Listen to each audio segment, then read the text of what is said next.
안녕하세요. 김정범 원장입니다. 지금 그 스트레스 호르몬에 대해서 제가 말씀을 드리고 있는데 지난 시간에 제가 DHEA를 소개를 하다가 말았는데 그 부분에 대해서 제가 살펴보도록 하겠습니다. 우리가 잘 아는 대로 DHEA는 그 기분이라든지 뭐 면역 노화 방지라든지 뭐 스트레스 조절, 무드 조절에 대해서 아주 중요한 역할을 하고 있는데, 한때 제가 한국에 있을 때 이 DHEA가 바람이 불어가지고 전국에 바람이 불어서 많은 사람들이 이 DHEA를 드시고 그랬는데, 아무튼 이 DHEA는 이제 아주 중요한 우리 스트레스 호르몬 중에 하나고요. 그 다음에 그 DHEA가 코르티졸이 너무 올라가게 되면 그런 이제 부작용들이 생겨나게 되는데, 그 부작용에 대해서 카운트워크를 해서 부작용을 해소하는 역할도 하고요. 그 다음에 인슐린 저항에 도움을 줍니다. 우리가 다음 시간에 제가 하겠지만 혈당에 대해서 말씀을 드릴 텐데, 인슐린에 대해서 세포가 저항하는 그런 현상들을 우리가 인슐린 저항증이라고 말씀을 드리는데, 거기에도 이 DHA가 좋은 역할을 하고 있습니다. 그 다음에 면역을 증가시키고 우리가 스태미나가 향상되게 만든다든지 인체를 강하게 한다든지 그럴 때 이제 DHA가 작용을 하고요. 근육을 크게 하거나 지방을 감소시킬 때 또 이제 DHA가 작용을 하게 됩니다. 콜레스테롤을 낮추기도 하고요. 그 다음에 그 엠볼리즘이라고 그러자면 혈전이 생겨서 혈관을 막는 그런 현상이 생길 수 있는데, 그런 것도 막아주고 뼈를 강하게도 하고요. 그 다음에 심혈관 질환의 위험을 낮추는 게 DHEA의 역할이 되겠습니다. 그런데 DHEA가 너무 낮게 되면 심장질환이라든지 유방암이라든지 난소암이 생길 수가 있습니다. 그래서 그 DHEA가 우리 몸속에서 부족하게 되면 만성피로라든지 에너지 고갈증을 경험할 수 있고요. 그 다음에 스트레스 조절이 잘 안 되는 그런 현상도 오고, 면역 저하 및 자율 면역 질환이 생겨날 수도 있고, 기억력 저하라든지 뭐 그러니까 상처가 일어난다든지 혹은 스트레스를 받았는데 회복이 잘 안 되는 겁니다. 스트레스를 받고 혹은 뭐 아주 무슨 충격을 받았는데 거기에 그냥 사로잡혀서 이 사람이 회복해서 정상적인 생활을 해줘야 되는데 그게 잘 안 되는 경우가 생겨날 수 있고요. 그런데 이제 이 DHA가 너무 많아도 사실은 안 되거든요. 너무 많게 되면 여성의 경우에는 뭐 자극에 대해서 아주 민감해지고, 그 다음에 여드름이 생겨난다든지 뭐 피부에 트러블이 생길 수도 있고, 모발이 감소되는 그런 현상, 불문이라든지 에스트로겐이 높아지기도 하고 테스토스테론이 높아지기도 하고요. 그 다음에 남성의 경우에는 에스트로겐이 너무 과잉되어져서 뭐 여성처럼 뭐 그렇게 되기도 하고, 그럼 여성이 DHEA가 너무 많다. 그러면 이 양이 많은 DHEA는 에스트로겐으로 변환이 되어지기 때문에, 만일에 적정량이 이제 에스트로겐이 있는데 DHEA가 많아서 에스트로겐으로 변환이 되어져 버리면 에스트로겐의 양이 증가한단 말이에요. 그렇게 되면 뭐 이제 멘스할 때 막 양이 많아진다든지 혹은 뭐 덩어리가 진다든지 그런 현상들도 올 수가 있습니다. 그 다음에 여성들 같은 경우에는 뭐 하루에 뭐 4 내지 16mg 정도, 남성은 8 내지 20mg을 3개월에서 6개월 정도 적절하게 잘 복용을 하게 되면 또 인체에 많은 좋은 영향을 얻을 수가 있습니다. 두 번째로 코르티졸에 대해서 제가 한번 살펴보겠는데요. 그 아드레날 콜텍스에서, 아드레날은 이제 부시는 두 가지 부분으로 메둘라가 있고 콜텍스가 있는데, 이 이제 콜텍스 부분에서 분비되어지는 가장 중요한 호르몬 중에 하나가 이제 코르티졸이고요. 기능을 보게 되면 혈당을 증가시켜서 에너지를 활성화시킵니다. 우리 이제 세포 내에 있는 그 미토콘드리아에서 이제 당이 들어오게 되면 당을 이제 분해시켜서 이제 에너지로 만들어내지 않습니까?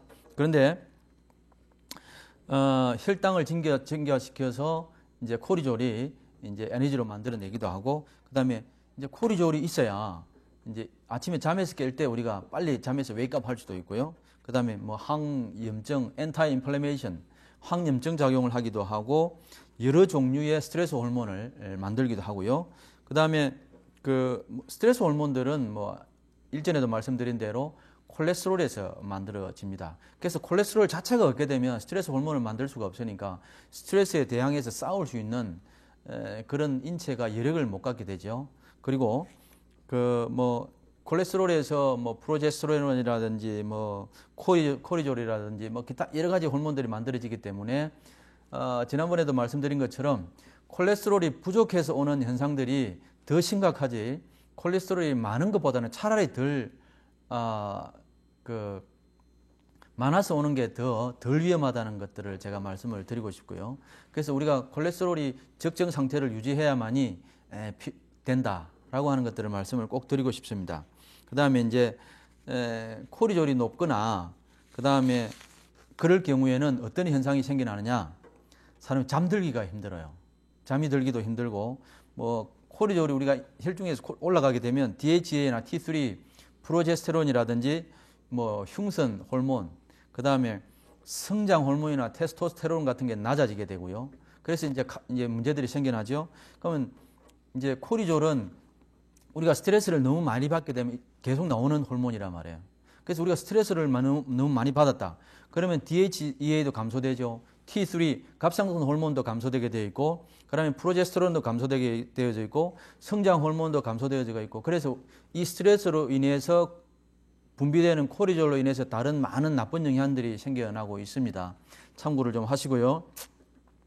그 다음에 인슐린 저항증과 같은 당 대사에 이제 문제도 생길 수도 있고, 단 음식이 먹고 싶거나 혹은 피로가 증가하거나 체중이 늘거나 혹은 식후에 밥을 먹고 나면 어떤 사람은 나른하고 피로해지는 사람들이 있습니다. 그러면 코리졸에 문제가 있고요. 그 다음에 스트레스 조절이 안 된다든지 기억이라든지 메모리라든지 숄터 메모리 혹은 기분이라든지 인지 능력에 장애가 생긴다든지 그럴 경우가 있습니다.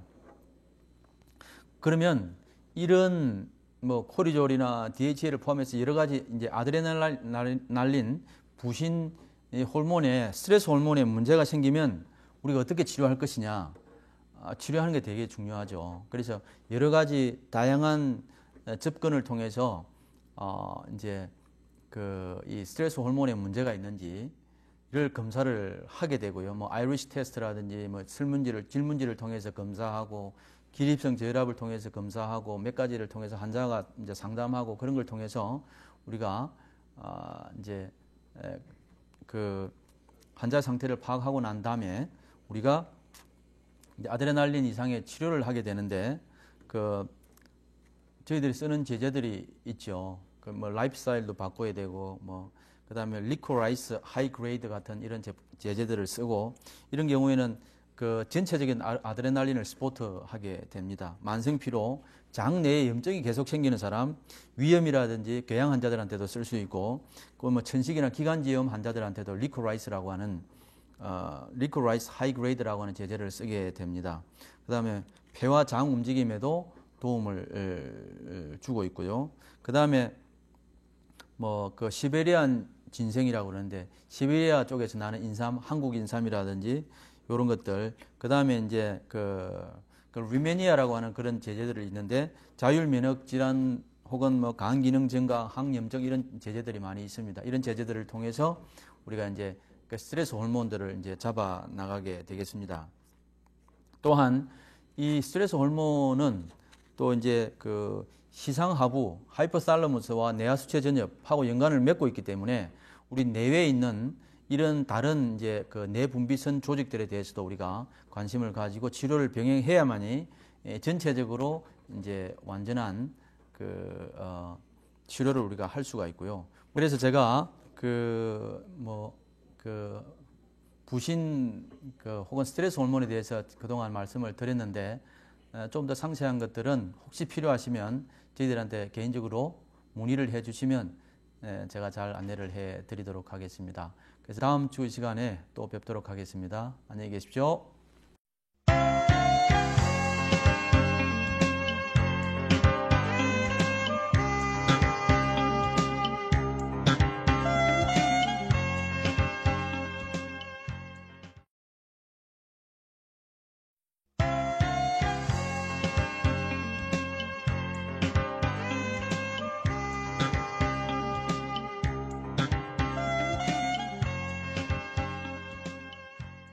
안녕하세요. 김정범 원장입니다.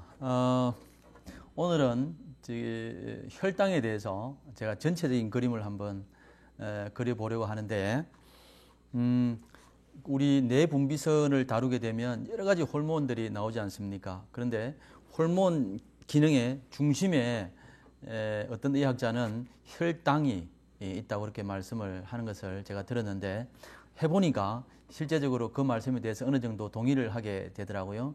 그래서 우리가 잘 아는 대로 뭐 인슐린 저항증이라든지 뭐 저혈당증이라든지 혹은 뭐 타입 2 당뇨라든지 뭐 X 신드롬 같은 그런 것들을 한번 언급을 하겠습니다. 우리가 아는 대로 그 인슐린하고 글루카곤이라고 하는 이 두 호르몬이 혈당 조절을 하죠. 그런데 이 인슐린은 뭐 당과 지방을 저장하기도 하고 또 단백질 분해를 또 방해하기도 하고요. 그래서 이제 그것도 이해를 하면 좋고요. 그럼 인슐린은 뭐 연료를 갖다가 이제 뭐 쏘아주거나 뭐 저장하는 그런 호르몬이지 않습니까? 이게 혈액 속에 혈당량이 적정 농도를 유지를 하고 있어야 되는데, 우리가 아는 대로 80에서 120인데 그걸 넘어가게 되면 또 이제 바이탈에 문제가 생기게 되죠. 곧 뭐 생명력에 문제가 생긴다고 말할 수도 있고요. 너무 낮으면 혈당량이 너무 낮게 되면 뇌를 상하게 합니다. 뇌를 상하게 하고요. 너무 높으면 어떻게 합니까? 장기에 손상을 줄 수 있지 않습니까? 그래서 이 혈당은 아주 중요하기 때문에 많은 사람들이 우리가 혈당에 대해서 우리가 관심을 가지고 있고요. 대부분의 가정집에서도 뭐 간단하게 측정할 수 있는 그런 당을 측정하는 그런 기구들은 다 있는 것으로 알고 있습니다. 그 다음에 이제 식후 혈당이 이제 올라가게 되면 췌장의 베타셀이죠. 베타셀에서 인슐린을 분비해서 이제 당을 이제 세포 속으로 집어넣도록 그렇게 하지 않습니까? 그 다음에 이제 그리고 또 인슐린은 뭐 당을 또 지방으로 또 저장시키기도 하고요. 혈중에 이제 당이 다 이제 뭐 내가 식사를 했다. 그러고 나면 이제 혈중에 당이 올라가게 되면 이제 췌장에 있는 베타 셀에서 인슐린을 분비해서 그걸 처리하게 되지 않습니까? 근데 그 처리가 다 끝나고 나면 그 췌장에 있는 그 알파 셀에서 글루카곤이라고 하는 부분이 또 호르몬이 분비가 되어져서 다시 또 당을 끌어올리게 됩니다. 그래서 적정 수준의 당을 유지하게 되는데, 저도 사실은 이제 저혈당증이 있거든요. 그래서 이제 이제 식사법을 통해서 그걸 잘 조절하고 있는데, 혹시 뭐 식사를 거르게 된다든지 그러면 다른 현상들이 생겨날 수 있습니다. 그래서 요번 참에 제가 많은 환자들을 치료를 하게 되는데 거의 성공을 다 했는데, 제한테는 한 2번 시도를 했는데 실패를 해서 요번에 이제 새로운 방법을 통해서 한번 해보려고 하고요. 그러면 성공하지 않겠나 그렇게 생각을 합니다. 그럼 우리 한국 사람들은 탄수화물을 너무 많이 섭취하기 때문에 사실은 당 문제에 있어서 좀 많이 생길 수 있는 개연성을 가지고 있기도 하고요. 혈당 문제의 발생은 주로 이제 탄수화물에 과민증이 있죠. 그럴 경우에도 생겨날 수 있고요. 이럴 경우에는 혈액 검사에는 정상으로 다 나오고 있습니다. 그 다음에 탄수화물 대사를 잘 못하게 된다든지, 단 음식, 탄수화물 같은 경우, 저도 그렇지만 이렇게 당 대사에 약간 문제가 있게 되면 단 음식을 계속 찾게 되고요. 또 커피를 마실 때도 꼭 설탕을 넣어야 맛이 있고요. 그런 것들을 우리가 경험할 수가 있습니다. 그 다음에 저혈당이 생기거나 기분이라든지 에너지가 저하되고 이런 경우는 다 당 문제가 있고요. 당 대사에 문제가 있고요. 그 다음에 영양분을 고갈시키기도 하고요. 비바이타민 컴플렉스나 마그네슘, 징크라든지 망간, 크로미움 이런 것들을 통해서도 당 대사에 문제가 생겨날 수 있습니다. 그래서 앞으로 치료하는 부분들에 대해서 언급을 하겠지만, 크로미움이라든지 얘들은 우리가 아주 당 대사에 있어서 중요한 역할들을 담당을 하고 있고요. 그 다음에 이제 심장마비라든지 중풍이라든지 고혈압, 지질대사장애라든지 신장질환, 시신경 손상 이런 것들은 다 당 대사에 의해서 생겨날 수 있는 그런 당뇨 환자들 손과 발 괴사 생길 수 있지 않습니까? 그래서 당 대사와 밀접한 연관을 가지고 있습니다. 그래서 이 당 대사와 관련해서 앞으로 몇 가지를 더 한번 언급을 해보죠. 첫 번째로 그 인슐린 저항증이 있습니다. 인슐린 레지스턴스가 있는데 이 부분은 세포가 인슐린에 대해서 반응이 낮아지면서 인슐린에 대해서 저항을 하는 거예요. 그럼 받아줘야 되는데, 예. 그러면 이제 인슐린이 당을 집어넣어 주는데 인슐린에 대해서 저항하고 있으니까 이제 당 대사가 당이 세포 속으로 들어가 줘야 세포에 있는 미토콘드리아에서 당을 분해해서 우리가 에너지로 만들어주면 우리가 이제 그 에너지를 가지고 하루하루를 살게 될 텐데 그런 기능이 떨어지게 되죠. 두 번째로 이제 인슐린에 대해서 세포가 저항을 하게 되면 이제 혈당 문제가 이제 심각하게 진행을 하고 있고, 그 다음에 체중이 늘게 되고, 특별히 이제 복부 비만, 저도 이제 복부에 조금 있는데 이 복부 비만이 특별히 인슐린 저항증하고는 관련이 많이 있고요. 그 다음에 그럼 인슐린 저항이 왜 생기는가? 대부분이 너무 많은 탄수화물을 섭취하기 때문에 생겨나고 있습니다. 그 어떤 분들은 뭐 그냥 제가 밥통이라고 부르는데 그 밥통은 무슨 말인 게 아니라 뭐 무슨 국수, 라면, 빵 주로 탄수화물만 이렇게 늘 찾는 분들이 계세요. 그런 분들 대부분이 당 대사에 문제가 있는 사람들이라고 볼 수가 있습니다. 그 다음에 이제 뭐 징크가 부족했다든지, 그 다음에 인슐린 농도를 막 감소됐다든지 이런 경우에 이제 문제가 생길 수가 있고요.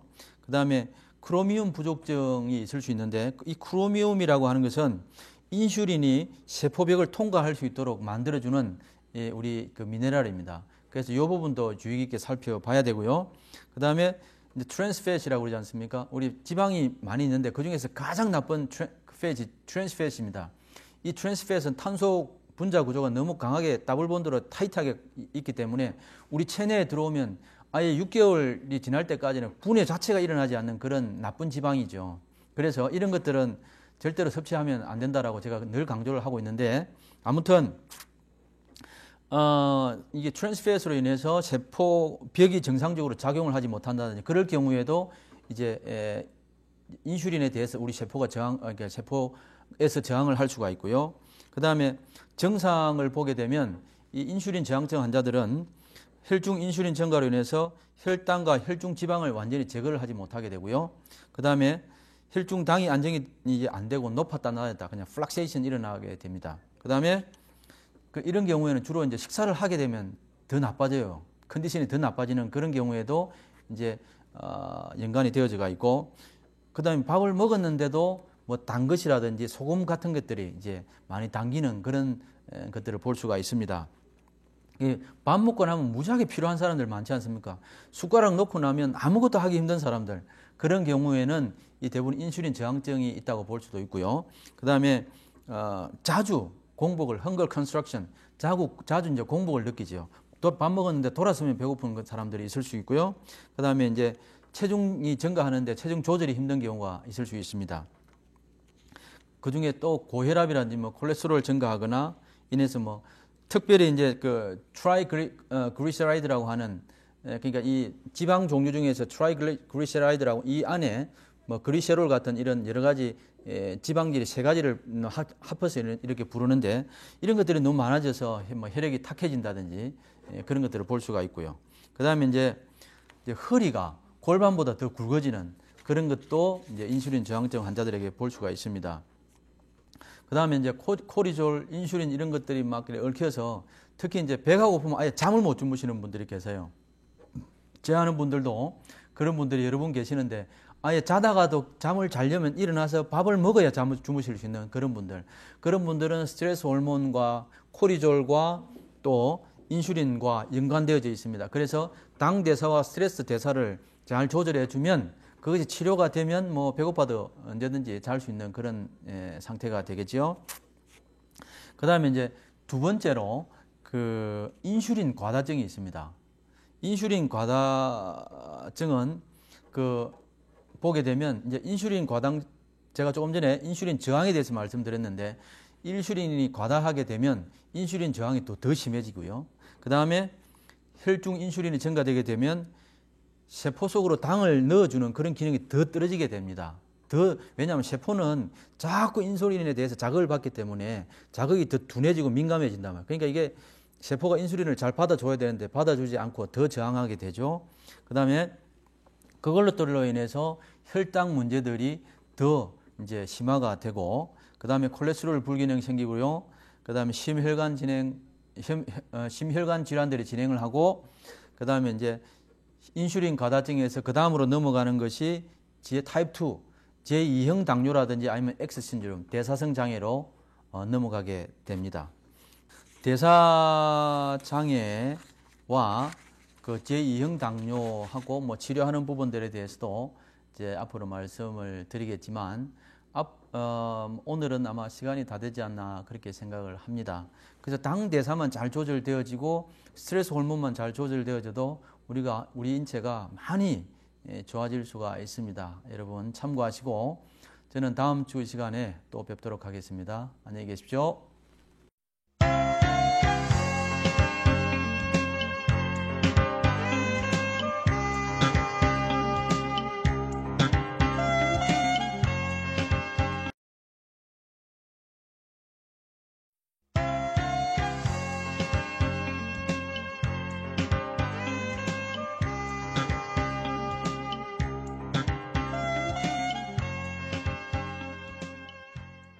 안녕하세요. 김정범 원장입니다.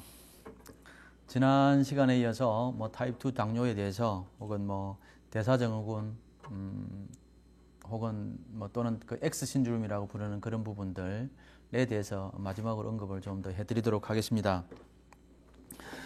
우리가 잘 아는 대로 그 제2형 당뇨가 이제 뭐 인슐린 이제 저항증이라든지 인슐린 과다증이라든지 이런 것들이 계속 진행을 오래 하게 되면 뭐 이제 당연히 그 타입 2 당뇨로 넘어가게 되죠. 저혈당증 환자들 중에서 거의 한 60%는요 타입 2 당뇨로 진행을 하고, 나머지 40%는 뭐 그대로 평생 가지고 있다가 이제 돌아가시는 분도 있고요. 사실 저도 이제 뭐 저혈당증이 있는데 예전에 말씀드린 대로 한 2번 치료를 시도했는데 실패를 해서 이번에는 이제 한번 제대로 해보려고 하고 있고요. 그럼 뭐 고쳐지지 않겠나. 저는 개인적으로 잘 조절을 하고 있기 때문에 뭐 좀 그러긴 하지만, 그래도 비상 이제 사태가 생기면 뭐 제가 이제 비행기로 여행을 한다든지 그래서 정상 시간에 식사를 못 하게 되고 그러면 제가 아주 심각한 문제를 만나게 되죠. 혈당이 떨어지기 때문에 뭐 그냥 이제 여러 가지 문제가 생겨나는데, 아무튼 참고가 되시면 좋겠고요. 제2형 당뇨는 혈중 인슐린의 농도가 높지만 아예 세포에서 인슐린에 대해서 반응을 하지 않은 그런 경우가 되죠. 그 다음에 당을 세포 속으로 보내줄 수 없기 때문에 이제 세포 속에 있는 이제 그 에너지를 생산하는, 당을 받아서 에너지를 생산하는 공장이 있는데, 미토콘드리아라고 마이토콘드리아라고 부르는데, 여기에서 당을 분해해서 에너지를 만들어 줘야 되거든요. 1당이 들어가게 되면 38ATP 이제 에너지가 나오지 않습니까? 뭐 우리가 뭐 대충 이제 알고 있는 바지만, 아무튼 그렇게 되어지고 있고요.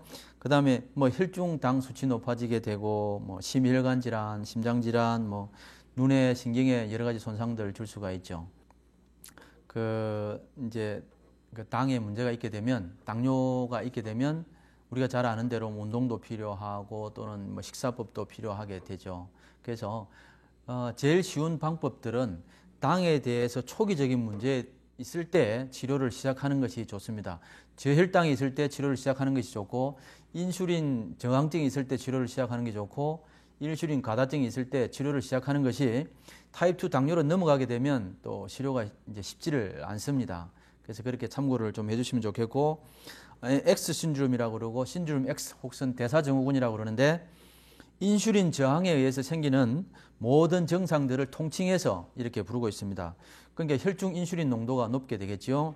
그 다음에 고혈압이라든지 복부 비만, 뭐 심혈관 질환 이런 것들이 생겨날 수 있고, 인슐린의 저항이 있게 되면 혈관의 근육을 두껍게 만듭니다. 그러면 어떻게 되겠습니까? 혈관이 아주 기능을 이제 발휘를 할 수가 없죠. 혈관이 굳어지게 되겠죠. 그렇게 되면 이제 혈관 질환이 생겨날 수가 있고요. 그 다음에 우리가 부르는 뭐 나쁜 콜레스테롤이라고 그렇게 부르는데, 저는 뭐 나쁜 콜레스테롤이라고 부르기보다는 그냥 LDL 로우 덴시티, 밀도가 낮은 리포프로테인이라고 그렇게 부르고 싶고요. 그러면 이제 얘가 이제 LDL의 산화를 촉진시키게 되면 뭐 플라그가 생기지 않습니까? 그러면 혈관벽에 이제 좋은 영향을 주지도 않죠. 그래서 혈관 질환들이 생겨나게 만들기도 하고요. 그러면 혈액 응고기가 이제 되게 하는데 그렇게 되면 혈전의 원인이 될 수가 있고요. 그 다음에 이제 그 신장에서 마그네슘이라든지 뭐 포타시움, 물, 소금 뭐 이런 이제 것들에 대해서 대사를 적절하게 해주지를 못합니다. 그래서 이제 물과 소금을 리텐션, 막 홀드 하잖아요. 그러면 이제 사람이 붓게 되고 뭐 자고 나면 부어버리고 그런 현상도 생겨날 수도 있고, 그 다음에 지방 저장을 증가시켜서 증가시키기도 하고 저장된 지방을 갖다가 사용을 해야 되는데 사용하는데 이제 문제를 만듭니다. 그래서 지방 저장을 저장된 지방을 우리가 제대로 사용할 수 없어서 계속 지방이 쌓여가는 그런 이제 부분도 이제 생겨날 수도 있고 그렇습니다. 그래서 이제 이런 부분들을 이제 우리가 대사증후군 혹은 신드롬 X라고 이렇게 얘기를 하고 있고, 저혈당증에 대해서 이제 주변에 보면 저혈당증 환자들이 많이 있습니다. 당뇨는 아니지만 하이포글라이시미아, 저혈당증 환자들이 많이 있는데 뭐 일전에 저도 그런 저혈당이 좀 있다고 이렇게 저혈당증이 있다고 말씀을 드렸고, 그래서 이제 혈당이 정상적인 레벨을 유지하지 못하고 낮아져 버린다든지, 그러면 이제 혈당량이 한 70 이하로 떨어지게 되면 헝글 컨스트럭션 공복 느끼고요. 조금 더 떨어지면 이제 뭐 우리가 식은땀 나고 짜증스럽고 그러잖아요. 배고플 때는 이제 뭐 저 사람 건들면 안 되는 그런 사람들 대부분이 저혈당증이죠. 그러니까 잘 먹여놓고 이제 뭐 무슨 필요한 얘기들을 하면 더 좋을 수가 있습니다. 저혈당증의 원인을 보게 되면 이제 당과 연관되어져서 대부분의 원인들이 너무 많은 탄수화물 섭취입니다. 그것도 이제 탄수화물도 뭐 이제 곡식으로 치게 되면 뭐 껍질 속에 뭐 비타민이라든지 미네랄 다 들어가 있는데 그건 다 깎아버리고 아예 이제 단 성분만 뽑아서 우리가 먹게 되는데 그럴 경우가 많지요. 그래서 이제 너무 많은 탄수화물을 섭취한 거예요. 밀가루, 빵, 그냥 국수, 밥 이렇게만 사시는 분들 계속 이제 정상을 더 나빠지게 만듭니다. 그래서 저도 이제 요즘 식단을 바꾸어서 이제 하고 있는데 너무 많은 가공된 탄수화물 섭취, 그다음에 불규칙한 식사 이런 것들은 이제 그 저혈당을 초래할 수 있고, 그 초기 그 아드레날린 스트레스, 부신 스트레스 증후군이 있거나 피로 그렇게 해서 오는 피로, 또 코리졸, 에피네프린 뭐 이런 것들이 이제 영향을 줄 때도 생겨날 수 있고, 그다음에 스트레스라든지 너무 많은 뭐 커피 섭취하거나 그럴 경우에도 생겨날 수 있습니다. 그다음에 이제 비바이라민 컴플렉스 같은 거 부족할 때 이제 그 저혈당증이 생겨날 수 있고, 그다음에 갑상선 기능 저하가 있어도 이제 하이포글라이시미아 저혈당증이 생겨나고 있습니다. 그래서 우리가 환자를 진료하게 되면 진짜 갑상선하고 저혈당하고 묶여 있기도 하고 저혈당과 이제 부신 스트레스 호르몬하고 묶여지게 되죠. 서로 계속 연결이 되어지게 있습니다. 그러면 우리가 어디에서 출발해서 이 사람을 몸을 정상으로 돌려놓을 것인가 라고 하는 우리가 고민들을 하게 되죠. 그래서 이제 문제가 생길 때 여기가 문제가 생기면 그 다음에 받아서 문제가 생기기도 하고 계속 그렇게 우리가 서로 묶여 있는 것들을 볼 수가 있고요. 그래서 우리가 적절한 진단을 통해서 하나만 들여다보게 될 것이 아니라 전체적인 그림을 보고 치료를 출발하게 되면 아주 더 적절한 치료를 할 수가 있다고 생각이 되어집니다. 그다음에 이제 우리 혈당이 떨어지게 되면 그 저혈당증이 오게 되면 증상을 보게 되면 뭐 몸이 떨린다든지 자극에 대해서 민감해지거나 뭐 두통, 집중력 저하, 뭐 식후의 증상이, 밥 먹고 나면 이 사람들은 아주 개운해집니다. 기분도 좋아지고. 그리고 수면 장애 뭐 당연히 올 수 있죠. 그다음에 이제 아드레날 호르몬이 약할 때 코리졸 레벨이 이제 코리졸 유지가 어렵게 되고요. 그러면 혈중의 당 유지가 어려워지기 때문에 잠을 못 자기도 하고 빨리 깨기도 하고 그렇습니다. 그래서 자다가 저혈당 환자들도 자다가 일어나서 밥을 먹어야 또 잠을 잘 수도 있고, 그렇게 되면 배는 뭐 더 계속 불러오고요. 그런 악순환들이 계속 반복이 되고 있는데 그분들은 조금만 관심을 가지면 치료할 수 있기 때문에 이제 치료를 시도하는 게 좋고요. 단백질 분해를 해주는 소화 효소들을 같이 복용을 하게 되면 잠을 갖다가 막 꾸준하게 잘 잘 수도 있고요. 그 다음에 이제 우리가 이제 이런 환자들은 뭐 아드레날린을 스포트하거나 그러면 도움이 될 수도 있고, 이제 혈당의 검사, 그럼 이런 이제 뭐 당과 연관되어 있는 이런 문제들을 우리가 그 검사를 하게 될 텐데 뭐 블라드 테스트도 하고 기타 여러 가지 하지 않습니까? 그런데 이제 저희들이 하는 것은 혈당의 검사하고요. 혈당 검사를 위해서는 제일 첫 번째로 하는 게 물론 스트레스하고도 연관이 되어져 있지만 저희들이 모발 검사를 합니다. 모발 검사를 하게 되는데 모발 검사로 뭐 크로미움이라든지 망간이라든지 징크라든지 이 상태를 이제 측정을 하고요. 그다음에 이제 칼슘하고 마그네슘 비율을 측정하고 있습니다. 근데 이제 칼슘은 인슐린 분비에 아주 필요한 부분이고요. 그다음에 마그네슘은 인슐린 분비를 억제하고 있거든요. 그래서 그 부분도 우리가 체크를 하고 있고 비율이 이 마그네슘하고 칼슘의 비율이 10을 넘어가거나 3 이하로 떨어지게 되면 인슐린 저항증이라고 우리가 알 수가 있습니다. 그래서 이제 10을 넘어가거나 칼슘과 마그네슘 비율이 10을 넘어가거나 3 이하로 떨어지게 되면 인슐린 저항증을 나타내고 있기 때문에 우리가 그렇게 알 수 있고요. 그 다음에 그 NA하고 K, 소디움하고 나트륨 비율이 너무 낮으면 아드레날 기능 저하로 볼 수가 있기 때문에 아드레날은 또 당과 연관을 맺고 있지 않습니까? 코리졸이 당 조절에 결정적인 또 이슈를 제공하고 있기 때문에 이제 그 비율이 너무 낮게 되면 아드레날 기능이 떨어지게 돼서 또 혈당 조절에 문제가 있게 됩니다. 근데 이제 우리가 이런 걸 이제 검사할 때는 뭐 헤모글로빈 그 A1C 블라드 테스트라고 그렇게 얘기를 하는데 헤모글로빈은 우리가 아는 대로 적혈구 속에서 산소를 운반하는 그런 이제 단백질 조직이죠. 그런데 이제 혈당도 여기서 붙어서 이제 따라간단 말이죠. 그러면 얘들을 검사하면 우리가 혈당에 대해서도 우리가 알 수 있게 되고요. 이것을 우리가 이제 글라이코 헤모글로빈이라고 부르는데 이 글라이코 헤모글로빈은 전체 헤모글로빈의 거의 한 6% 정도 되고요. 그 다음에 글라이코 헤모글로빈의 3분의 2가 조금 전에 말씀드린 A1C 조직으로 되어 있고 이제 3분의 1 정도는 뭐 A1A, 뭐 A1B 정도로 그렇게 되어져 있습니다. 그래서 있을 때 어떻게 치료할 것인가? 저희들 같은 경우는 이제 필요한 영양 제제를 통해서 또 뭐 면역요법, 뭐 기타 여러 가지 치료를 병행을 하는데 이제 요번에 이제 저는 한 2번 제 자신에 대해서 저혈당 치료를 실패를 했는데 그 집네마라고 하는 영양 제제가 있습니다. 근데 뭐 특히 이제 단 음식이 당길 때 이런 사람들 단 걸 자꾸 찾는다든지 뭐 이런 사람들은 아주 특효하다고 나와 있어서 저도 한번 써보려고 하고 있고요. 인슐린 저항, 뭐 혈당 유지라든지 인슐린 민감도 뭐를 증가시키고 또 뭐 콜레스테롤을 떨어뜨리고 뭐 콜레스테롤 정상 유지하게 만들고 뭐 콜레스테롤도 저희들은 약을 쓴다기보다는 콜레스테롤을 낮추는 데 필요한 영양 제제들을 통해서 충분하게 콜레스테롤 뭐 조절이 가능하고요. 그 다음에 콜레스테롤에 대해서 조금만 더 언급하면 한 15%의 콜레스테롤은 음식을 통해서 중성지방을 통해서 들어오고 나머지 한 85% 내지 80%는 간에서 만들잖아요. 근데 간 기능에 따라서 콜레스테롤 올라가고 내려가기 때문에 음식 조절로도 안 되는 분들은 우리가 간 치료를 하고 있습니다. 그래서 뭐 거기다가 이제 콜레스테롤 조절에 필요한 영양 제제들을 쓰게 되면 뭐 전혀 문제 없이 치료가 가능하고요. 거기다가 좀 더 덧붙여서 인슐린 저항증 및 타입 2 당뇨 치료하는 데는 약간 조금 개념을 달리해서 그 팬크레아트로핀이라고 하는 PMG라고 하는 그런 영양 제제가 있는데 그건 췌장의 자율 면역 질환을 방지하고요.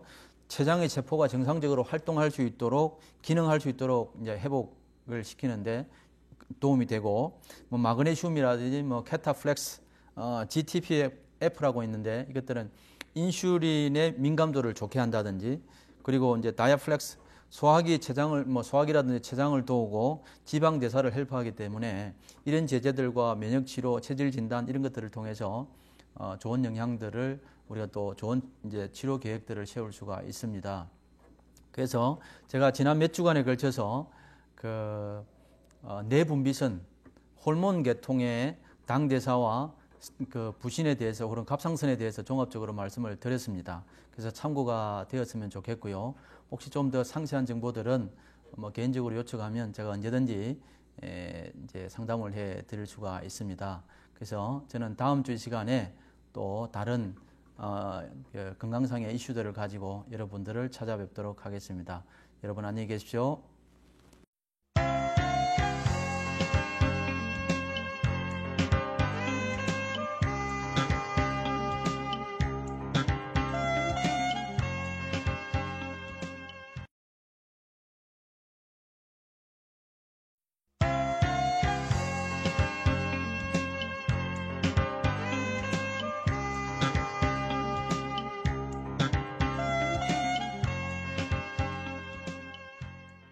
안녕하세요. 김정범 원장입니다. 지난 시간까지 뇌분비계 갑상선이나 혹은 인슐린 저항증, 저혈당이나 혹은 뭐 당대사에 관한 얘기, 또 스트레스 호르몬에 관한 얘기, 코르티졸, DHA 이런 여러 가지 것들, 또 여성 호르몬에 관해서 에스트로겐이 너무 많아졌을 때 오는 현상이라든지 그런 것들을 쭉 제가 말씀을 드렸는데, 실은 이 모든 그 뇌분비계 시스템이 서로 연결되어져 있는 것을 알 수가 있습니다. 누군가가 한 3, 4년 동안 아주 심한 스트레스 가운데 있게 되면 주로 이런 현상이 생겨나요. 코르티졸이 올라가고 DHA는 떨어지게 되고, 그렇게 되면 뭐 그에 따라서 여러 가지 현상들이 생겨날 수도 있고, 피로도 오게 되고, 그런 현상이 생겨나는데, 그와 연관해서 코르티졸이 많아지게 되면 또 에스트로겐이 많아지게 되고, 그러면 여성 호르몬 시스템에 또 문제가 생겨나게 되고요. 그 다음에 또 갑상선에 영향이 가게 되고, 갑상선 기능 저하가 오게 되면 리키가 신드롬, 새는 장 증후군, 장에 문제가 생기게 나게 되어 있고, 장에 문제가 생기면 또 자율 면역 시스템에 문제가 생겨지게 됩니다.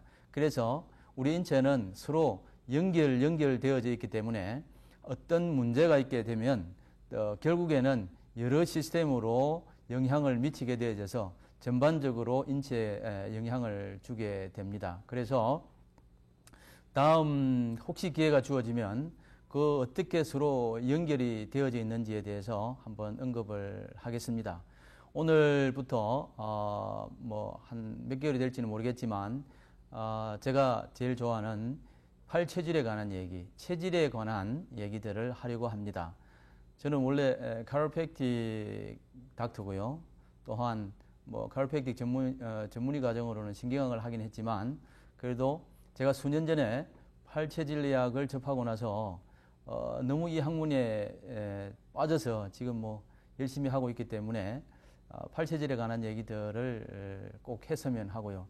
실제적으로 이 체질이라고 하는 것은 체질을 알게 되면 진짜 우리가 성경에 나와 있는 대로 120세까지도 편안하게 사실 수 있겠다라는 생각을 합니다. 어떤 분들은 평생 고기를 좋아하고 즐겨 드셨는데도 90세 이상까지 아주 건강하게 사시는 분들이 있고, 또 어떤 분들은 생선채식만 했는데 평생 그냥 건강하게 사시는 분들도 있습니다. 이런 경우에는 대부분이 자기 체질에 맞는 식생활, 섭생을 하신 경우가 대부분이고요. 또 어떤 경우에는 실제적으로 생선이나 채소를 먹어야 되는 체질임에도 불구하고 고기를 즐겨해서 온갖 병을 달고 사는 경우가 있게 되고요. 또한 고기를 즐겨해야 되는데 생선 채식을 해서 또 여러 가지 병을 달고 사는 경우가 많습니다. 주변에 제가 늘 보게 되는데, 그런 부분들에 대해서 앞으로 상세하게 제가 얘기를 했으면 합니다. 첫 번째로 체질이란 무엇인가에 대해서 제가 얘기를 좀 드리고 싶은데, 우리가 일상을 살아가면서 우리 특히 이제 한국 분들, 동양 사람들은 체질이란 말을 많이 사용을 하고 있습니다. 난 원래 뭐 마른 체질이야. 저 사람은 원래 마른 체질이야. 혹은 저 사람은 원래 뚱뚱한 체질이야. 라는 얘기들을 하는데, 또한 저 사람은 술을 잘 먹는 체질이다. 뭐 이런 정도의 체질에 관한 얘기들을 하고 있습니다. 그런데 이렇게 체질이란 말들은 참 다양하게 사용이 되어지고 있고요. 그럼에도 불구하고 체질의학을 하는 저희들 같은 분들에 있어서는 이런 체질적 의미는, 이런 체질적 용어들은 사실은 아무런 의미가 없습니다. 체질이라고 하는 것은 신체적인 특성을 이야기하고 있습니다. 모든 사람들이 똑같은 신체적 특성을 가지고 있지는 않다라는 것이죠. 모든 사람들이 가지고 있는 신체적인 특성을 우리는 체질이라고 부릅니다. 그런데 체질이란 말은 한자어로는 몸체라는 말을 쓰고요. 그 다음에 성질 또는 가치라는 뜻의 질자를 쓰게 되죠. 그래서 몸의 성질 혹은 몸의 어떤 특성 이런 말을 불러서 체질이라고 우리가 부르고 있고요. 그리고 이 체질이란 말에 있어서 사전적 의미를 살펴보게 되면 constitution, 체질의학이란 constitution medicine이라고 그렇게 얘기를 합니다. 근데 constitution이란 말은 처음으로 몸의 특성이나 건강과 관련시켜 생각하는 경향이 15세기, 16세기에 나타나기 시작했는데, 원래 constitution이란 말은 조립이라는 뜻을 가진 말이었는데, 또는 헌법을 영어적인 의미로 보면 뭐 헌법을 뜻하기도 하고요. 그래서 어쨌든 체질을 의미할 때, 체질이란 우리가 사용하는 체질적 의미는 기질적인 특성 혹은 신체적인 특성을 의미한다라고 생각을 하시면 되겠습니다. 일반적으로 체질이라는 단어의 두 가지 의미를 한번 형태적으로 살펴보게 되면, 후천적인 의미로서의 체질적 이라는 단어의 뜻이 있을 수 있는데, 일반적으로 말하기를 앞서 말한 대로 술을 잘하는 체질 혹은 뭐 마른 체질, 이런 말들을 사용할 때는 주로 후천적 체질적 의미라고 말씀드릴 수가 있고요. 두 번째로 선천적 체질은 유전적이고 불변하고 구별되는 체질의학자들이 가지고 있는 개념상의 의미가 선천적 의미로서의 체질이라는 단어가 되겠습니다. 조금 전에 말씀드린 대로 선천적인 체질이 있고, 이 체질은 불변한다는 거예요. 우리가 부모로부터 유전인자를 받을 때 체질적인 특성도 물려받게 되는 것이죠. 그래서 유전된다는 것이고, 이 불변한다는 말은 부모로부터 내가 받은 그 유전자, 체질적인 유전자는 절대로 변하지 않는다는 것이죠.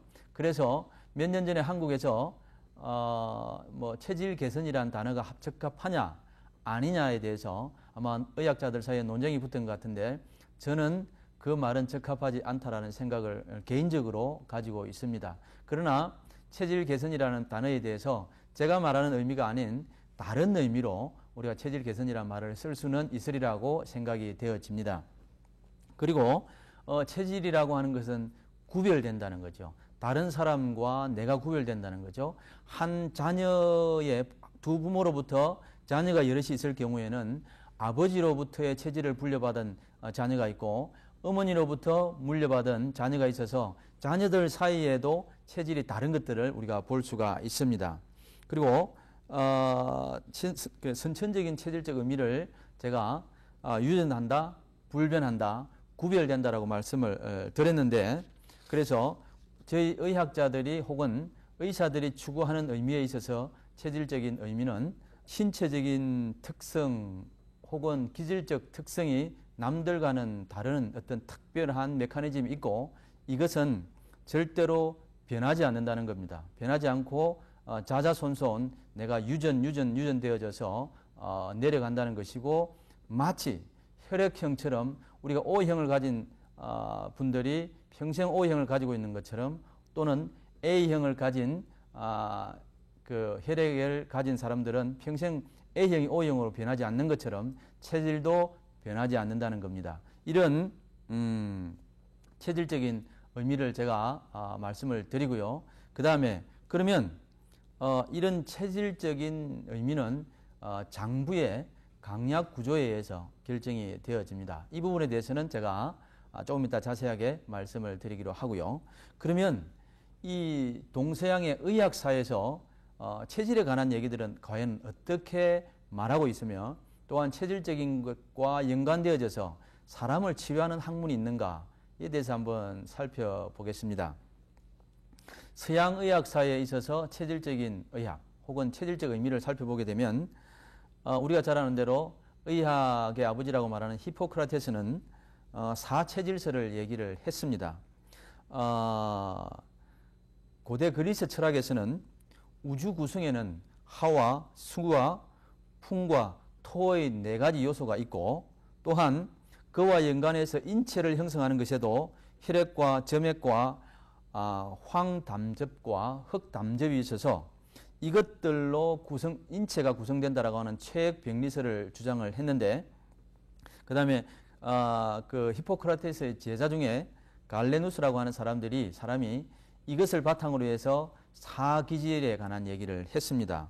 예를 들면 다혈질이 있는데 느리고 덥석거리기 잘하고 현실적이고 변심을 잘한다 라고 하는 사람을 다혈질로 표현을 했고, 그 다음에 냉정하고 침착하고 게으르지는 않으나 활발하지 못하고 민첩하지 못한 사람, 이런 사람들을 점액질로 표현을 했고, 그 다음에 괄괄한 승리에 희로애락의 표현이 빠른 사람, 이런 사람들을 담접질로 표현을 했습니다. 그리고 우울질이라고 하고 사소한 일에도 크게 생각하고 마음에 걱정을 많이 하는 사람, 우리가 주변에서도 흔히 볼 수가 있는데, 이런 사람을 흑담접질이라고 하는 이제 체질로 나누어서 얘기를 사람을 보고 또 얘기를 하고 있습니다. 그럼에도 불구하고 그 서양의 의학사를 통해서 보면 이런 사람이 같지 않다라고 하는, 뭔가 다르다라고 하는 계질적인 특성과 체질적인 특성이 있다라고 얘기는 하지만, 그러나 치료에 적용하는 그런 것들은 우리가 찾아보기가 힘들고요. 예를 들면 일본의 의학자인 길천이라고 하는 사람은 혈액과 기질의 관계를 연구했습니다. 우리가 많이 이런 얘기들을 하고 있는데 한 75%는 외관과 기질을 통해서 혈액형을 알 수 있다라고 할 정도로 나름대로의 어떤 정확성을 가지고 있다라고 얘기도 하고 있습니다. 혈액형에 따라서 뭐 A형, 온순하고 인정이 많으며 감수성이 많아서 감성적이고 정서적이고 다감적이고 평화적이고 소심하고 뭐 겁도 많고 뭐 이런 여러 가지 것들, 또 두뇌가 예리하고 다른 사람에게 잘 쏟고 의심이 많고 타락하기 싫고 질투심이 많고 뭐 기타 등등. 그래서 군인이나 문학가, 학자, 종교인, 교육자, 시인, 예술가들이 혈액형 중에서 A형에서 많다. 혹은 B형이 있는데 쾌활하고 명랑하고 근면하고 사교적이다. 이지적이며 투정적이고 경솔하고 결단성이 부족하고 이런 여러 가지 특징들이 있어서 운동선수, 뭐 외교관, 음악가, 교육자 이런 사람들에게 많다. O형 침착하며 경거망동하지 않으며 대담하고 이지적이다. 침묵형으로 말이 적고 실행력이 많고 신망이 있고 판단력이 강하고 또한 고집이 완경한 경향도 적지 않고 교육자, 학자, 정치가, 군인, 실업가에 많다. 성공률이 많고 뭐 강력범도 있고 뭐 기타 등등. 그 다음에 AB형이 있는데 A형과 B형의 혼합형이다. 외적으로는 A형처럼 보이지만 내적으로는 B형의 기질을 많이 가지고 있다. 수재형으로 사색적이고 평상심을 읽기 쉬워 극단적으로 흐를 가능성이 많고 비타협적이고 개팍하고 혼자 잘난 체를 한다. 뭐 이런 기타 등등의 혈액형에 따라서 사람의 특성과 기질과 뭐 이런 것들을 분류하는 체질적인 개념을 가지고 있습니다. 그런데 제가 조금 전에 말씀드린 대로 동서양의 의학사를 통해서 체질에 관한 얘기들은 어느 정도 사람이 다르다라고 하는 부분들에 대해서 다들 얘기는 하고 있습니다. 그러나 한국에 있는 체질의학처럼 그 체질에 준해서 사람을 진단하고 치료하고 그래서 좋은 결과들을 만들어내는 체질의학은 우리나라가 유일하다라는 생각을 합니다. 그래서 다음부터는 한국의 체질의학에 대해서 혹은 제가 하고 있는 팔체질의학에 대해서 제가 얘기를 드리고자 합니다. 그래서 앞으로도 이 시간을 많이 기대해 주시면 고맙겠고요. 저는 오늘은 이만 마치고 다음 주 시간에 또 뵙도록 하겠습니다. 여러분 안녕히 계십시오.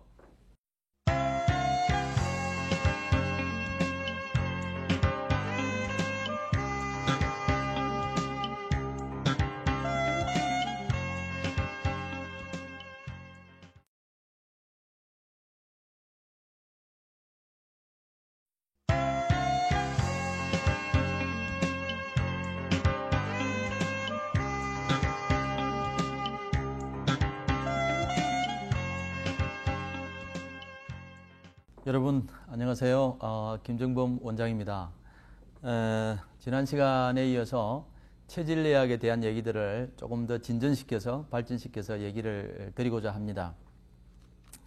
그 동서양의 의학사를 통해서 살펴보면 체질에 관한 얘기들을 많이 하고 있지만 그럼에도 불구하고 체질에 따라서 체질을 치료에 적용하고 또 체질을 진단하고 하는 학문적인 배경을 가지고 있는 것들은 사실은 없습니다. 한국에 있는 사상의학이나 팔체질의학을 제외하고는 제가 찾아보지를 사실은 못했습니다. 그래서 제가 이 체질의학을 미국 의사 선생님들하고 이렇게 쉐어링을 해보면서 야, 이 사람들 진짜 한국의 체질의학에 대해서 너무 대단하다라고 표현을 하고 있는 것을 보면서 저도 한국 사람으로 태어나서 내가 체질의학을 접할 수 있었다는 것에 대해서 상당히 고맙고 감사하게 생각을 하고요. 일전에 어떤 분이 그러시더라고요. 이 근 지방에서 아틀란타에서 오페라 그 연주회가 있었는데 거기에 또 한국 분이 한 분이 오페라에 연주를 하셨는데 출연을 하셨는데 너무 기가 막히게 잘하시더라고. 그러면서 야, 참 한국 사람들 대단하다라는 그런 표현을 하시더라고요. 저는 뭐 그런 느껴보지는 못했지만 그러나 사람을 치료하는 데 있어서 또 아주 예민하고 센시티브하고 감각적으로 치료하게 된 것에 대해서 또 한국에 있는 체질의학이 또 많은 사람들이 체질의학에 대한 이해하고 치료를 하는데 적용되어지고 많은 사람들을 위해서 유익을 끼치면 좋겠다라는 생각을 합니다. 그래서 저도 가능한 할 수만 있으면 미국 닥터들한테도 체질의학에 관한 얘기들을 하고 또한 그 사람들이 경험하게 하고 그렇게 하려고 하고 있습니다. 한국의 체질의학은 100년 전에 우리가 잘 아는 대로 동무 이재마 선생님께서 창안을 하셨습니다. 원래 이재마 선생님은 무예가 출중을 해서 무과에 급제하여 고원군수라고 하는 직책을 맡아서 아마 있었던 것 같고요. 그런데 그런 와중에 그에게 해역이라고 하는 양다리가 무력해지는 병이 생겼고 그 다음에 열격이라고 하는 음식을 잘 먹지 못하고 자주 토하고 이렇게 해서 이런 병들 때문에 아주 오랫동안 고생을 했습니다. 이 병을 고치기 위해서 만주 러시아 일대를 다니면서 치료법을 찾았지만 결국에는 치료를 못했고 자신이 이런 과정을 거치면서 자신이 스스로 의학적인 연구를 하게 되어졌는데 그 연구 과정에서 얻어진 것이 사람은 체질적으로 각기 다른 체질적 특성을 가지고 있고 그래서 특성에 따라서 다른 치료를 해야 된다라고 하는 결론에 도달을 했습니다. 결국에는 본인은 아마 태양 그러니까 폐가 강하고 간이 약한 우리 장부 구조를 가지고 있는 태양인에 속하고 그에 준한 치료를 해서 본인이 나았다고 그렇게 얘기를 하고 있고 그래서 이재마 선생님께서는 사람을 태양인, 태음인, 소양인, 소음인의 4가지 체질로 분류를 해놓고 또 그에 따른 치료를 아마 한 것으로 보입니다. 그러나 저는 개인적으로 사상의학을 하지는 않고 똑같은 체질의학이긴 하지만 저는 팔체질의학을 그렇게 하고 있고요. 그런데 이재마 선생님께서는 4가지의 장기를 가지고 4가지 체질을 나누었죠. 간이 강하고 폐가 약한 사람을 태음인이라고 그러고 반대로 폐가 강하고 간이 약한 사람을 태양인이라고 그렇게 얘기를 하고 있고 그 다음에 비가 강하고 신이 약한 사람, 팔체질의학에서는 비를 췌장으로 보고 있는데 비가 강하고 신이 약한 사람을 소양인이라고 보고 그 다음에 신이 강하고 비가 약한 사람을 소음인으로 보고 있습니다. 그래서 이렇게 해서 한국에는 이제 사상의학이라고 하는 그런 아주 큰 물줄기에 이제 한의학의 큰 줄기가 되는 사상의학파가 한국 한의학계에는 제가 있는 것으로 알고 있고 저는 한의학을 한다기보다는 물론 제가 팔체질의학을 하기 위해서 한의학적인 백그라운드를 준비를 해야 되기 때문에 물론 나름대로 지금 준비를 하고 있지만 그럼에도 불구하고 저는 오히려 더 팔체질의학에 제가 기존에 가지고 있는 양의학적인 그런 부분과 많이 부합되는 팔체질의학에 제가 심취를 해서 지금 열심히 하고 있고요. 그런데 제가 하고 있는 이 팔체질의학에 대해서 조금 더 구체적으로 얘기를 했으면 합니다. 팔체질의학은 동호 건도원 박사님께서 1964년도에 일본의 동경에서 열린 국제 침구학회에 이 체질침 논문을 발표하면서 이제 팔체질의학이 시작이 되어졌습니다. 그리고 지금 한 40년 지났는데 그동안에 많은 팔체질을 하는 의사들이 생겨나고 그렇게 많지는 않지만 그럼에도 불구하고 진료 현장에서 좋은 치료의 결과들을 보고 있는 것을 봅니다.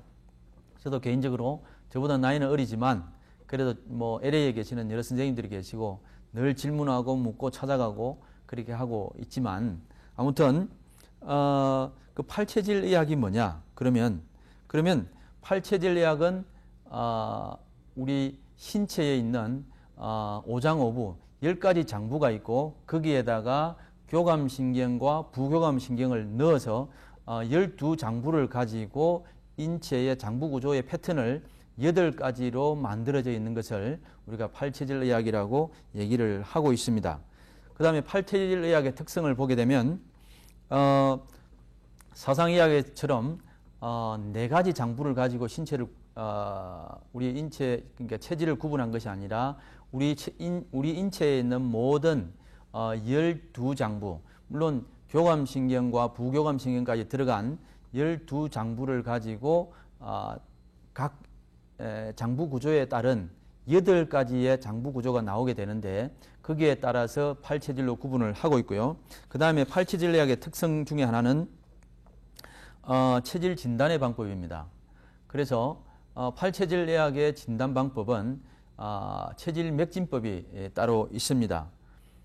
우리가 맥진이라고 하는 것은 전통 한의학에서는 병을 진찰을 하기 위해서 병을 진단하기 위해서 우리가 그 병진을 하게 되는데 팔체질 의학에서 하는 진단법 팔체질 진단법은 병진을 하는 것이 아니고 그러니까 맥을 통해서 우리 인체의 체질을 진단하고자 하는 그런 방법이 팔체질 진단법이 되겠습니다. 그런데 다른 병진하고는 달리 요골동맥을 가지고 우리가 의사가 맥을 완전히 띄지 못하게 압박을 해서 그 다음에 마지막에 살아남는 마지막 맥을 하나씩 찾아내게 되는데 그 찾아내어진 맥에 따라서 체질을 진단하게 됩니다. 그것은 우리 인체가 심장으로부터 혹은 인체 전반에서 걸쳐서 요골동맥을 통해서 표현되지는 우리 인체의 체질적인 특성을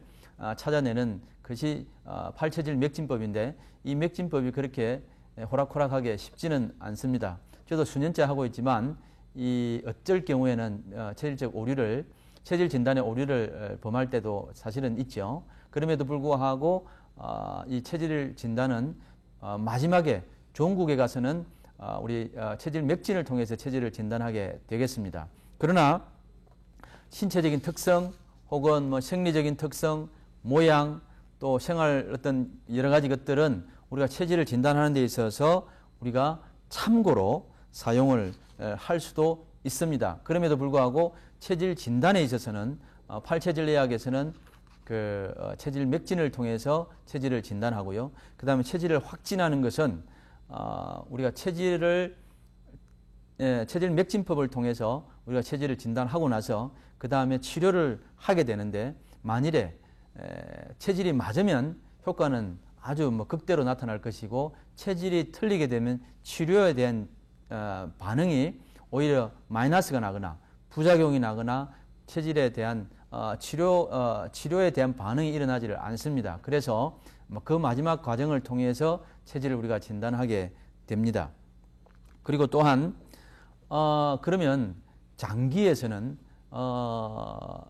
제가 조금 전에 인체의 우리 12장부를 가지고 장부의 구조를 가지고 체질을 나눈다고 했었는데 그 우리의 이 장기들은 서로 고유한 생체의 에너지를 서로 주고받아서 협력해서 하루하루의 적정한 인체의 컨디션을 유지를 하게 됩니다. 그런데 그 뇌는 인체에 있어서 장부에 있어서 생기를 드러내지 않기 때문에 표현하지 않고 있기 때문에 경락에 대해서도 뇌에 대한 경락은 없고요. 그 다음에 우리가 체질을 나눌 때도 뇌라고 하는 기관은 들어가지를 않게 됩니다. 그런데 뿐만 아니라 이 인체 우리 장부의 그 강약 구조에 따라서 우리가 체질을 나눈다고 그렇게 말씀을 드렸는데 실제적으로 보면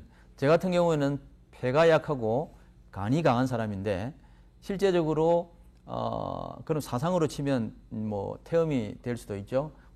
팔체질의학에서는 목양체질인데 이 목양체질들은 폐가 그렇게 크거나 그렇지 않은 것을 우리가 볼 수가 있고요. 그러나 반대로 금양체질이라고 간이 제일 약하고 폐가 가장 강한 체질의 사람들은 엑스레이 상을 통해서도 우리가 아주 장대한 그런 폐를 볼 수가 있고요. 이런 사람들은 말을 할 때 그저 아주 좋은 성우들은 뭐 아마도 금양 체질들이 많지 않겠나 생각이 되어지고, 이런 분들은 앞으로 자세히 설명하겠지만 말을 하면 할수록 오히려 더 뭐 힘이 더 나는 경우, 저 같은 경우는 하루 이틀 강의를 연속으로 하게 되면 많이 지치거든요. 그래서 이런 것들도 우리가 참고를 할 수가 있고요. 그 다음에 이 팔체질 의학은 인간이 가진 체질적인 조건과 개인과 개인, 그리고 개인과 사회, 개인과 환경 사이의 관계를 규정하고 이러한 관계로부터 발생하는 부조화를 조정하는 적합한 치료법의 체계를 궁리하고 규명하는 것이 팔체질 의학이다라고 하는 그런 정의를 가지고 있습니다. 또한 팔체질 의학은 뚜렷한 거의 완벽한 체질 진단법이 있고요. 그 다음에 체질별, 질환별로 분류된 치료법을 가지고 있습니다. 목양체질의 50견 치료다. 50견 치료 처방이 따로 나와 있고, 그 다음에 위염이 있다, 혹은 만성 설사를 한다, 각 체질별로 모든 치료법이 나와 있는데, 이런 작업들은 팔체질 의학을 완성하신 동호 권도훈 박사님께서 만들어 놓으신 거고요. 저들은 그냥 그분이 이룩해 놓은 업적에 대해서 그냥 사용하고 그냥 감사하는 정도로 하고 있고요. 그 다음에 우리가 잘 아는 도올 김용옥 교수님께서 오랫동안 그 권도훈 박사님한테 치료를 받기도 했었고, 또한 이분이 철학자임에도 불구하고 또 한의과 대학에 편입을 해서 한의학을 하게 된 배경이 동호 권도훈 박사님의 영향 때문이었다라고 그렇게 고백을 하고 있습니다. 또한 우리 김용호 교수님께서 하시는 말씀이, 그분이 쓴 의산문답이라고 하는 책에 보면 자기가 아는 천재는 이 지구상에 2명이 있는데 한 분은 모차르트고 한 사람은 동호 권도훈 박사라고 그렇게 얘기를 하고 있습니다. 그래서 아무튼 이런 체질에 대한 학문을 완성하고 또 진단법과 치료법과 습생법을 거의 완벽하게, 이 세상에 사람이 하는 것 중에 완벽이라고 한 것은 없다 손 치더라도 저희들이 보기에는 완벽에 가까울 정도로 그렇게 만들어져 있습니다. 그래서 유익한 음식과 해로운 음식을 세세히 분류를 해 놓고요. 그 다음에 영양법이라든지 특수한 이론 체계를 바탕으로 하는 새로운 의학이 팔체질 의학입니다. 그래서 저는 상당히 이 학문에 대해서 매력을 많이 가지고 있고, 치료 현장에서 제가 적용을 해보면 그 어떤 의학적인 치료법보다 잘 치료가 되고 좋은 결과를 낳는 것을 보게 됩니다. 그래서 저는 열심히 하고 있기는 하지만, 그래서 앞으로는 좀 더 각 체질별로 특성이나 이런 것들에 대해서 습생을 어떻게 해야 될 것이며 어떤 질병이 나타날 수 있는지에 대해서 앞으로 자세히 살펴보기로 하고요. 저는 오늘은 여기서 이만 마치도록 하겠습니다. 여러분 안녕히 계십시오.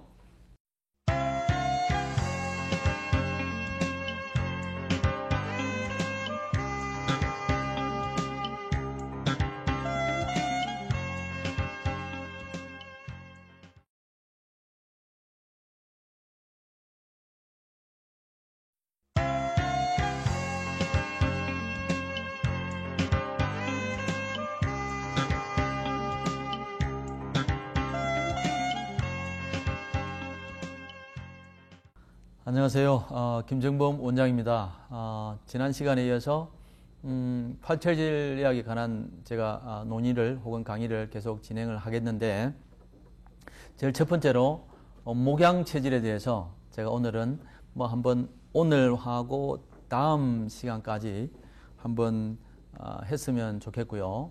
그래서 아마 한 2시간 하면 혹시 시간이 부족할지 모르겠지만 목양체질에 대해서는 끝낼 수 있으리라는 생각이 듭니다. 목양체질에 대해서 얘기를 하기 전에 제가 간단하게 케이스를 하나 말씀을 드리겠는데, 남자 환자분이고요. 57세고 주증상이 피로해요. 아주 피로해요. 너무너무 필요한 거예요. 그 만성 피로로 진단을 받았고요. 그 다음에 피부 가려움증이 심하고요. 그 다음에 뭐 치질 같은 것도 있고 기타 등등의 문제가 있는데, 근데 이분은 목양 체질이에요. 저랑 같은 체질인데 간이 강하고 폐가 약한 체질입니다. 그런데 물론 제일 간이 강하고 신장이 그 다음 강하고 중간 장기가 심장이고요. 췌장이 약하고 제일 약한 장기가 폐장입니다. 그런데 이분은 평생 그냥 채식만 하고 사신 거예요. 평생 채식만 하고 살았는데 이분한테 제가 치료하기 전에 그냥 한 4, 5주만 음식을 완전히 바꾸도록 제가 요구를 했는데 이분은 그렇게 실천을 해 보시더라고요. 그리고 나서 다른 치료 없이도 그냥 거의 이분이 가지고 있는 것들은 거의 다 치료가 됐습니다. 그래서 이분은 고기를 먹어야 건강해지는 그런 분인데, 저도 사실은 요 근자에 제가 한 체중이 한 10파운드 빠졌습니다. 빠졌는데 제가 한 거라고는 조금 더 체질식을 좀 더 열심히 하고, 뭐 체질에 맞지 않는 음식은 먹지 않고, 그 다음에 하루에 일주일에 한 3일 정도 운동하고, 운동 한 번 할 때는 한 3, 40분, 한 40분 하고요. 그 다음에 밤늦게 뭐 공부하면서 뭐 음식 안 먹는 거, 그 정도로 했는데 거의 한 10파운드 정도 빠졌는데, 그래서 특히 여성들이 관심을 많이 가지고 있는 뭐 다이어트, 체중 줄이는 것은 제가 한번 가외로 말씀을 드리면, 체질에 맞지 않는 음식이 들어오면 일단 몸이 붓습니다. 이 붓게 되는 것들은 물론 장부적으로 뭐 신장의 영향이나 간의 영향이나 기타 등 많이 있을 수 있지만, 어떤 형태로든지 체질에 맞지 않는 음식이 들어와서 그런 부어진 상황이 생겼을 때는 운동을 통해서도 혹은 음식을 안 먹어도 잘 체중이 줄어들지를 않고요. 물론 뭐 갑상선의 기능 저하가 있게 되면 물만 먹어도 체중이 늘어나게 돼 있죠. 그래서 이런저런 여러 가지 것들을 종합해서 치료하고, 저는 체중을 줄이는 것을 치료라고 그렇게 규정을 하고 있습니다. 실제적으로 체중을 줄이기 위해서 조사해 보면 환자들은 대부분이 당대사에 문제가 있고 갑상선에 문제 있고, 또한 체질에 맞지 않는 음식이 들어가서 붓는 경우가 많단 말입니다. 그래서 그렇게 하고 있습니다.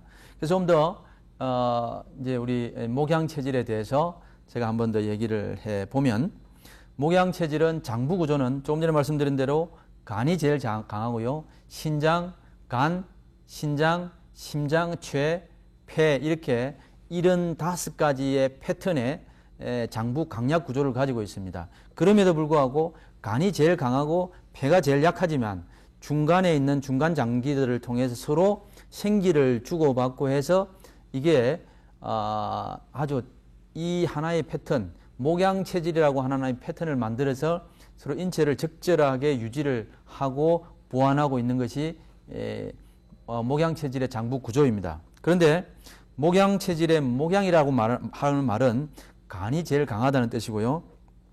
10개의 내장 가운데서 간에 합세해서 이제 간의 영향력이 지배적인 그런 체질로 볼 수가 있고요. 목양 체질은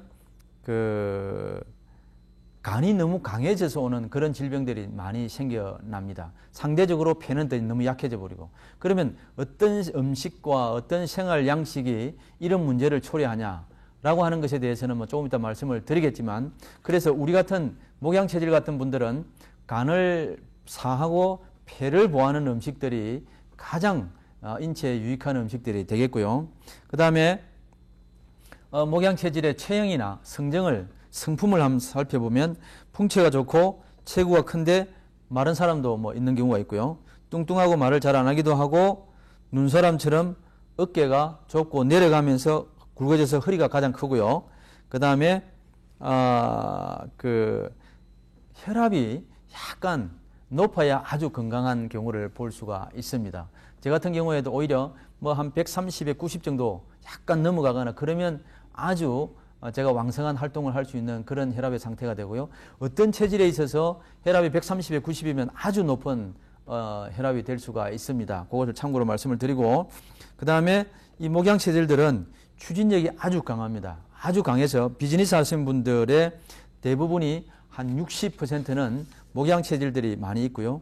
또한 격렬한 운동을 좋아하기도 하고 땀 흘리는 길을 좋아합니다. 그런데 실제적으로 땀 흘리는 운동을 해야 간열을 계속 우리가 뽑아낼 수 있기 때문에 땀을 흘리는 운동이 좋습니다. 꾸준하고 저돌적이기도 하고 또는 사업을 시작할 때는 그냥 준비가 다 안 돼도 의자나 글상, 책상 같은 거 몇 가지만 갖다 놓고도 그냥 사업을 시작하는 그런 추진력이 있는 사람들이 목양체들이 많고요. 그 다음에 나의 가족이라고 하는 의식이 강하고 가정적이기도 하고요. 그 다음에 집에서는 자상하기도 한데 저는 그렇지는 않지만 밖에 나오면 아주 그냥 다이나믹하게 일을 잘 하시는 분들이 많고 또 이런 분들은 또 어떤 경우에는 화를 내고 나면 속이 시원한 그런 경우가 있습니다. 실제 제가 그렇거든요. 집에서 화를 한판 내고 나면 그냥 몸이 개운한 경우도 있는데 제 아내는 화를 내고 나면 거의 몸에 영향이 제일 많이 오는 금음 체질입니다. 그래서 한판 부부싸움을 하고 나면 저는 괜찮은데 그 사람은 아예 들어눕는다든지 그런 것들이 올 수도 있고요. 점잖기도 하고 말이 없고 이런 것들이 좀 있고 그 다음에 어떤 경우에는 체격이 크고 근육질이기도 하고 또 급도 좀 많고 목양 체질들이 사실은 그렇습니다. 그래서 모든 사람들 가운데 좀 과묵하기도 하고 이런 분들이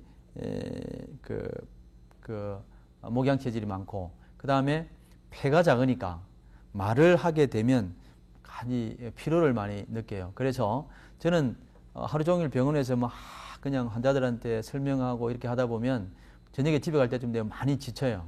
그래서 그것은 그래서 제가 목소리를 한 톤 낮추어서 환자들한테 얘기를 하면 환자들이 알아듣지를 못해서 또 경상도 말로 그냥 그렇게 하고 있으니까 간혹 그런 불만이 있긴 하지만 아무튼 말을 많이 하면 피곤하게 됩니다. 그것이 목양 체질의 특성이고요. 그 다음에 걱정을 오래 안 하기도 하고 기타 등등 목양 체질의 특성이 많이 있습니다. 그 다음에 목양 체질 분들 보면 걱정을 오래 안 하기도 하고 신발은 땀이 많이 나서 밑창이 좀 검기도 하고요. 그런 것들이 있고 이런 분들은 직업을 보게 되면 마음이 인자하지만 남의 잘못을 또 인자하고 또 용서하기도 하고요. 말로 따지는 거 싫어하고 또 갇혀 있는 거 싫어하고요. 간열이 있기 때문에 주로 툭 트인 곳을 좋아합니다. 저도 바닷가에 가면 하루 종일도 앉아 있을 수 있는데 그것은 제가 가지고 있는 체질적인 특성 때문에 그렇다라고 볼 수가 있고요. 그 다음에 계획적이기보다는 그냥 투기적으로 잘 할 수도 있고 혹은 창의적이기보다는 되어진 대로 그냥 적응하려고 하는 그런 경향이 많습니다. 저도 간혹 보면 이거 어떻게 한다기보다는 그냥 그렇게 하지라고 하는 얘기들을 많이 하는데